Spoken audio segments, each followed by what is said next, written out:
Sir breast feeding பண்ணுற mothers என்னென்னலாம் சாப்பிடணும் சார்? பிரஸ்ட் ஃபீடிங் பண்ணுற மதர்ஸ் வந்து எல்லா உணவும் சாப்பிடலாம். ப்ரெக்னென்சிக்கு முன்னாடி எதெல்லாம் அவங்களுக்கு ஒத்துக்கிச்சோ அதுக்கு எல்லாமே ப்ரெக்னென்சிக்கு அப்புறமும் சாப்பிடலாம். பத்திய சாப்பாடு இருக்கணும் அவசியம் கிடையாது. நம்ம மதர் வந்து எது சாப்பிட்டாலும், அது சிக்கன் சாப்பிட்டாலோ, மட்டன் சாப்பிட்டாலோ, பால் சாப்பிட்டாலோ, எது இருந்தாலும் அது ப்ரோட்டீன், ஃபேட், கார்போஹைட்ரேட், வாட்டராக தான் பிரஸ்ட் மில்க்லேருந்து வரப்போகுது. அதனால நம்ம ரெஸ்ட்ரிக்ஷன் எதுவும் பண்ண தேவையில்லை. நான்வெஜ்ஜில் என்னென்ன சாப்பிடலாம் சார்? நான் வெஜிடேரியன் எல்லாமே சாப்பிடலாங்க. பிரியாணி சாப்பிடலாம், 65 சாப்பிடலாம், எறா, நண்டு எல்லாமே சாப்பிடலாம். கொஞ்சம் காரம் இருக்கிறது மட்டும் அவாய்ட் பண்ணிக்கலாம்.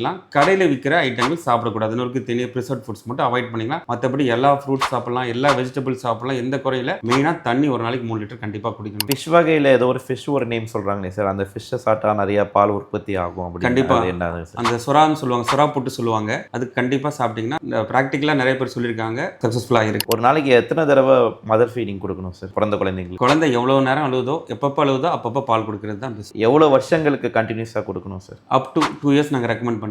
அதுக்கு மேலே பேரண்ட்ஸோட சாய்ஸ். அவங்க 3 இயர்ஸ் வரைக்கும் கொடுக்கலாம். அப்துல் கலாம் 5 இயர்ஸ் வரைக்கும் அவங்க மதர்கிட்ட பால் குடிச்சிருக்காரு.